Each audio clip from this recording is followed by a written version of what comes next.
अस्सलाम वालेकुम। 8 क्लास, उम्मीद करता हूँ कि आप सब खैरियत से होंगे। तो आज हम चैप्टर नंबर अपना 4 स्टार्ट करने लगे हैं। हमारे अब तक 3 चैप्टर्स कंप्लीट हो चुके हैं। तो कल मैंने आपको जो असाइनमेंट दी थी 3.2 के क्वेश्चन नंबर 2 और 1, तो वो ज़रूरी नहीं है कि आप इसी वीक में जमा कराएं, नेक्स्ट वीक में आप आसानी से करके जमा करवा सकते हैं। तो आज हम कर रहे हैं अबाउट फाइनेंशियल अरिथमेटिक्स। तो इसमें फर्स्ट टॉपिक है आपका कंपाउंड प्रोपोजिशन। कंपाउंड प्रोपोजिशन की डेफिनेशन है कि we have learn a previous grade that the equality of two ratios called proposition, कि आपके पास दो वैल्यूज़ के दरमियान जो रेशियो आती है लाइक ए एंड बी, ये रेशियो का साइन है, डैट इज़ कॉल्ड प्रोपोजिशन। अब कंपाउंड इसलिए कहा गया है कि ये रेशियो जो है ये डायरेक्ट भी ऊपर हो सकती है और इनडायरेक्ट भी। It is the quantity of A B और the proposition of mathematically they are a ratio b proportion, ये अब proportion का साइन है, c ratio d। in fact the relationship between two ratio, दो रेशियोज़ के दरमियान ये रिलेशन, अब ये दो रेशियोज़, ये ए बी एक रेशियो हो गई, सी डी दूसरी, इनके दरमियान जो रिलेशनशिप है डैट इज़ कॉल्ड प्रोपोजिशन। अब डायरेक्ट प्रोपोजिशन भी होती है और इनडायरेक्ट प्रोपोजिशन भी होती है। डायरेक्ट क्या होती है? A relation between two ratio in which increase or decrease one quantity case the proportional increase and decrease in a second, कि एक बढ़ रही है तो दूसरी भी बढ़ेगी, एक कम हो रही है तो दूसरी भी कम होगी। इसकी एग्जांपल नंबर 1 है कि आपके पास प्राइस ऑफ 12 एग्स हैं, उसकी प्राइस 96 है। अब वो कहते हैं कि हाउ मैनी 80 रुपीज़ के 80 रुपये में कितने एग आएंगे, तो मतलब अब कीमत कम हो चुकी है तो अंडे भी बज़ैर कम हो जाएंगे।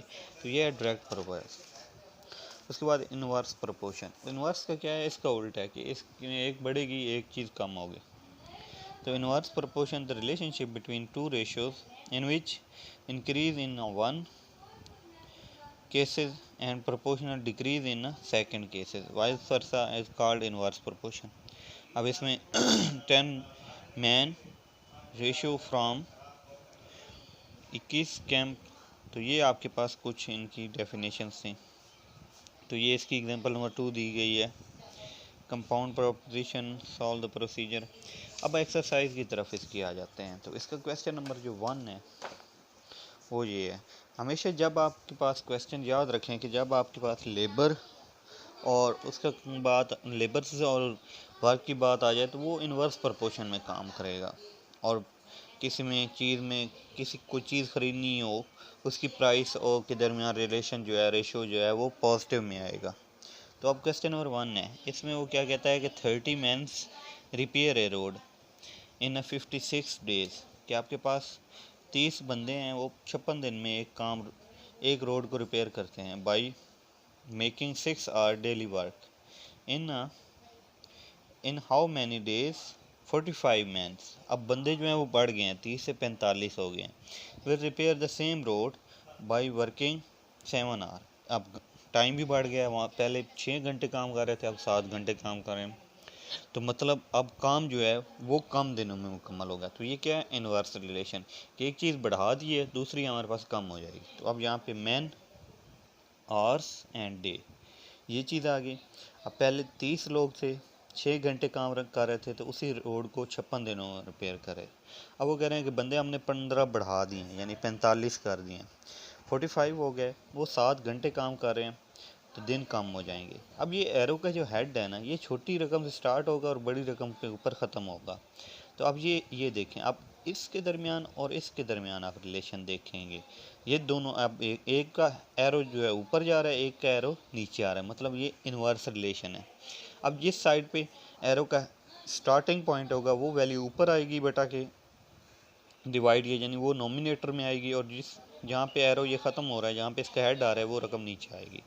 तो अब यहाँ पे ये देखें, 30/45 multiplied 6/7 that is equal to, अब यहाँ पे ये x/56, इसको सॉल्व कर लेना है आपने, क्रॉस मल्टीप्लाई। अब x की वैल्यू फाइंड करनी है, 56 जो है इधर जाके मल्टीप्लाई हो जाएगा।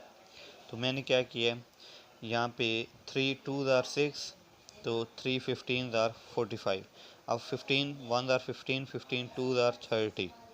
उसके बाद अब 7 8s are 56, तो 2 to 4 और 8 32 डेज में ये काम हो रहा है।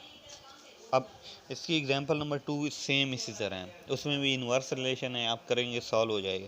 Example number 3, if the price, अब प्राइस की बात आ रही है, जहाँ पे प्राइस की बात आ रही हो यहाँ पे आपका इन्वर्स रिलेशन नहीं आएगा, वहाँ पे आपका डायरेक्ट रिलेशन आएगा प्रोपोर्शन का। तो if the price of a carpet 8 metre long, 8 metre लंबी and 3 metre wide and 3 metre चौड़ी, that is 6288, which will be the price of carpet 12 metre long and 6 metre wide.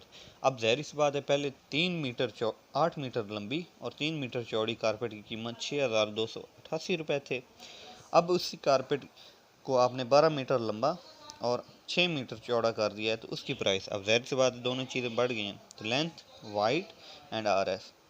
अब यहाँ पे length बड़ी है, 8 से 12 हुई है, वाइड भी 3 से 6, तो मतलब प्राइस भी, तो ये दोनों में आप एरोस जो हैं वो सेम साइड पे हैं, तो वो